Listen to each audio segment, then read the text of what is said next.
it actually started with a conversation you and I had about the long take, edit points, things to think about when deciding when to cut out of a scene or a moment, and just turned into the thought of the YouTube generation and the internet kind of spoiling it for all of us fans. Where did I come down on it? You came down, well, I mean, you came down on it by making a film and writing scripts that have egregiously long moments and takes. So Gotcha. You came down on it, I think, silently disagreeing.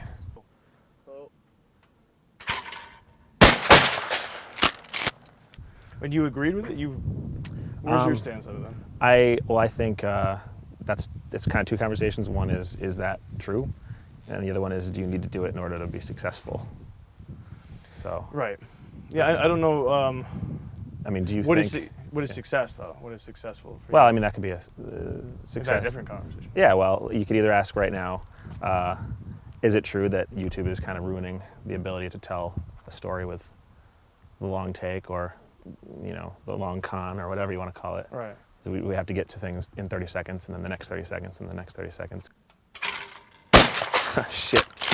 My perfect ideal situation is that I would never have to deal with catering to an audience member in the sense of length of shot, or length of concept, or justification for story. I have no problem with it. Well, yeah, the people story. are saying like, well, this doesn't do anything to the story. Well, then I understand. Don't just put long shots in for nothing. But I'm definitely not interested in catering to an audience whose attention span is only 30 seconds long. Ready? Ooh, that was close. Is an audience getting less? Is the attention span going down? I don't know. I post more things online than you do. And track the progress of those things. And I found that in the children's market, kids to teens, they tend to go for story remarkably. Like things that I've posted that have only been 8 minutes long, and that's unusually long for YouTube video anyway. Most of the comments you get from the age group they were targeted toward is, why aren't these longer? These should be longer. Ready? Ready.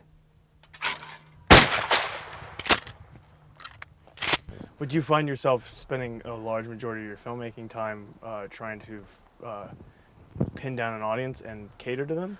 No, I think it's that came. I mean, that particular project I'm speaking of came after I'd finished it. It's like, oh, now I need to get this an audience. But I think writing a script, whether it's going to be for a youth audience or for a general audience, I think I do look at the page, knowing it's a page a minute roughly, and knowing that, and being very conscious of the beats as I write. It doesn't hinder me. Ready. That was you. That was pretty close too. That was you. It seems that the way things are going sometimes is that we, instead of being like the people who make the content and being like, well, this is what we're doing, this is what is going to happen, so you can either like this or you can not. There's this kind of like pandering, trying to hit every level. You see those movies where it has every demographic, every race, every creed, every token character, two-dimensional character, just to fill those little gaps. So there's something for everyone, And I don't think that that's helpful to making anything other than commerce. It's just instead of making films, you're making toothpaste. It doesn't make any sense. So, well, people make films as toothpaste to make money, and that's their measure of success. Ready? Ready. Ooh, that's 2.5, man.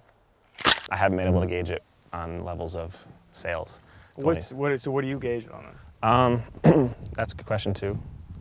Like impact, the educational series that I do, things like that. It's on the impact, who it's helped, who's come back to say, oh, I didn't think of it that way before, whatnot. Right. The narrative stuff, it would be those people that walk up to you after a screening at a festival or somewhere and say, that was really interesting. I liked yours above all, or even just yours was different and struck me. I wasn't expecting that. That's what I came here for. I've heard.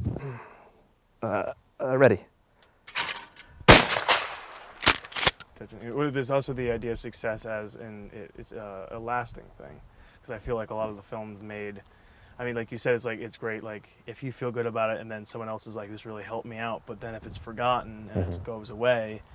I mean, I would see more of success in my mind would be that the works that I did had a lasting quality to them. Ooh, No. that was better than you, man.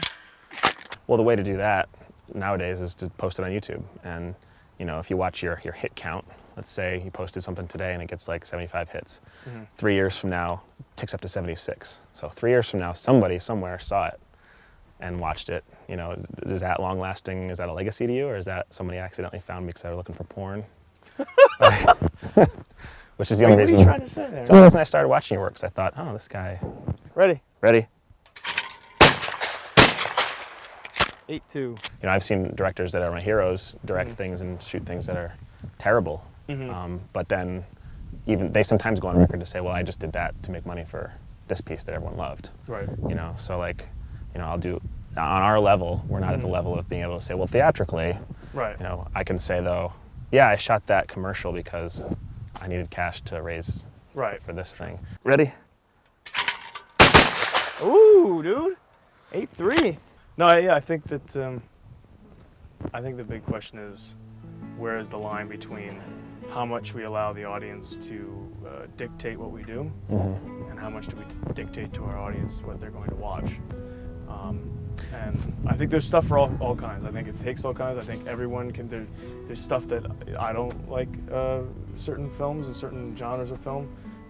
Do I, you know, agree they should exist? Of course. But I mean, I think we should have everything.